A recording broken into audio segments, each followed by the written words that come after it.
పోసాని కృష్ణమురళి గారు అరెస్ట్ అయ్యారని ఎలా చూస్తారు సార్? అక్రమ అరెస్ట్ అది. ఎప్పుడో 2017లో జరిగింది. ఇప్పుడు బయటికి తీస్తే ఎలాగో 2017లోనే యాక్షన్ తీసుకోవాలి. ఇప్పుడు ఎందుకు తీశారు యాక్షన్? అది నంది అవార్డుల గురించి ఎప్పుడో జరిగింది. ఆయన బయటికి రావడమే కావాలి. అది అక్రమ అరెస్టు అంతే. రెడ్ బుక్ రాజ్యాంగం అంతే. వైసీపీ కూడా ఇదే అంటుంది సార్, అన్యాయంగా అరెస్ట్ చేస్తున్నారు, ఇచ్చిన పథకాలు డైవర్ట్ చేయడానికి అరెస్ట్ చేసుకుంటూ వెళ్ళిపోతున్నారని చెప్పేసి. అవును అంతే. అది కక్షి సాధింపు చర్య అది.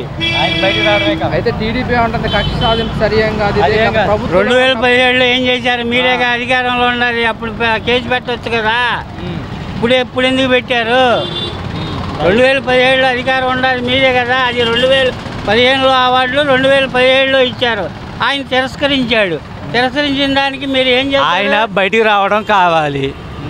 వాళ్ళ భార్య కూడా చెప్తున్నారు అతనికి హెల్త్ ప్రాబ్లం. ఆయన బయటికి రావాలి. ఆయన మంచోడు.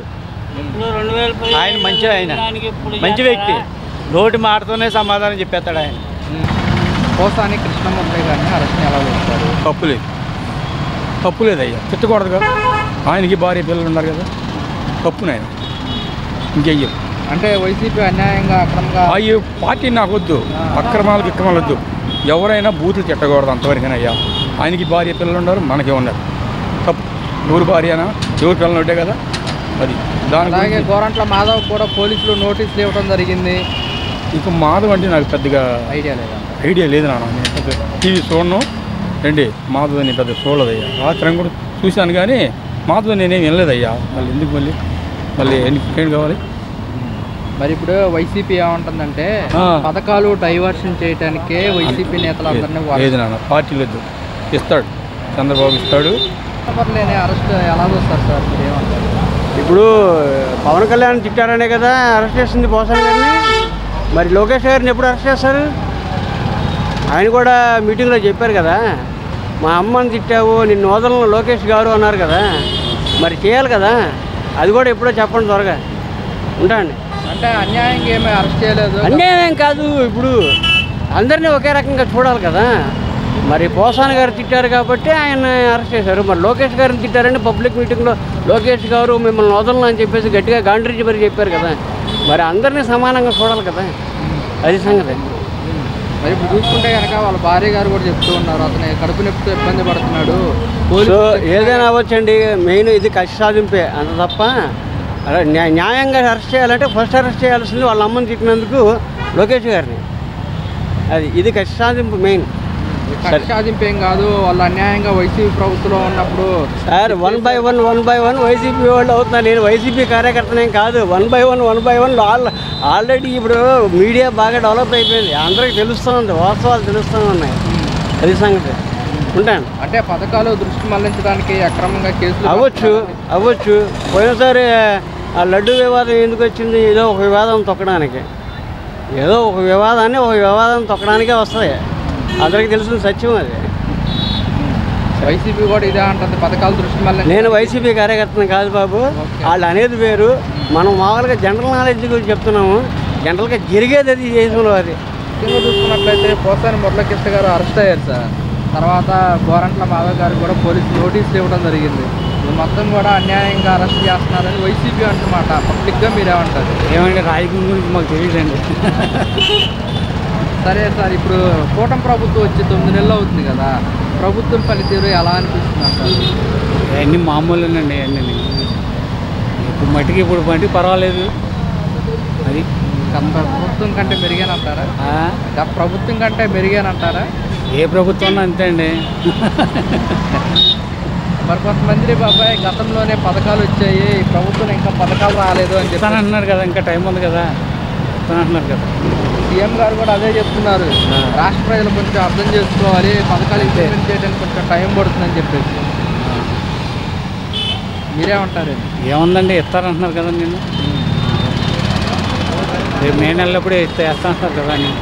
రైతు భరోసా అయ్యింది కదా. కూటమి ప్రభుత్వం పనితీరు ఎలా అనిపిస్తుంది బాబాయ్? మేము మాకు నచ్చలా. గత ప్రభుత్వం పనితీరుకి ఈ ప్రభుత్వం పనితీరుకి ఎలా ఉందంటారు? పథకాల విషయంలో కానివ్వండి. పథకాల విషయంలోనైతే జగనే బాగా ఇచ్చాడు. అందరికీ ఉన్నవాళ్ళకి లేని వాళ్ళకి ఎవరికి తగ్గట్టు వాళ్ళకి ఇచ్చాడు కదా. మరి వీళ్ళు అన్న ఏమి ఇచ్చారు, ఏమి ఇవ్వలేదుగా. అంటే జగన్మోహన్ రెడ్డి అందరి పథకాలు పెట్టేసి రాష్ట్ర ఖజానా ఖాళీ చేశాడు, అందుకోసం కొంచెం టైం పడుతుంది, రాష్ట్ర ప్రజలు అర్థం చేసుకోవాలంటున్నారు మన సీఎం గారు. అట్నే అంటారు, ఏమీ లేదు. సార్ వైసీపీకి సంబంధించిన పోసాని కృష్ణమురళి అరెస్ట్ అవటాన్ని ఎలా చూస్తారు సార్? 100% అది చట్ట వ్యతిరేకం. అది పూర్తిగా చట్ట వ్యతిరేకం. అది ఆయన నేరం చేయలేదు.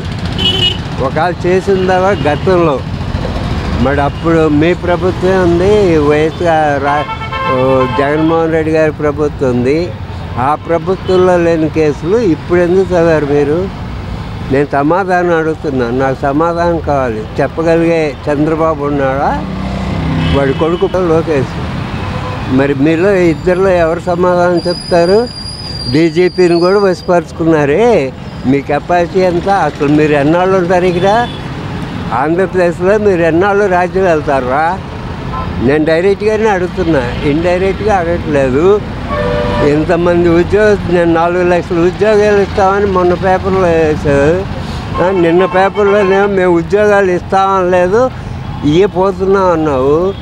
ఏది నిజం? మీరు చెప్పే దాంట్లో అసలు అర్థం ఎక్కడ ఉంది? ఇప్పుడు ఆంధ్రప్రదేశ్లో ఏం జరుగుతుంది?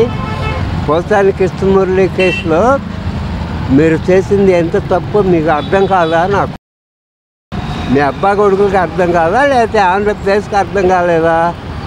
ఆంధ్రప్రదేశ్ ఫుల్ మైండ్ గేమ్లో ఉన్నారు.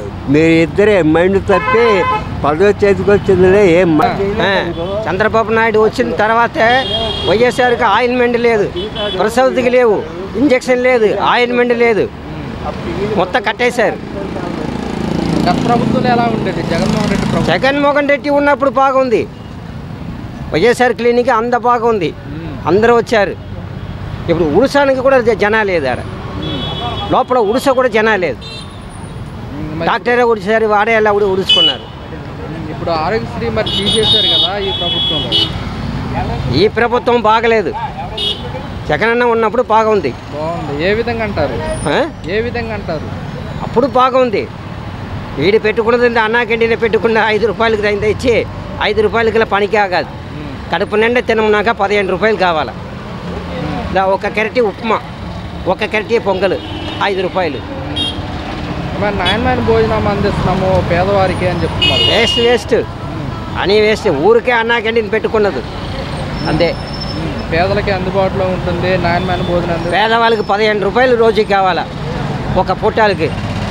అది 15 రూపాయలకి మళ్ళీ తర్వాత ఒక 5 రూపాయలు ఇచ్చాక 5 రూపాయలకి అట్టు ఉంది లోపల. ఇట్లా పేటైలియే కడుపు నిండా తినాలి.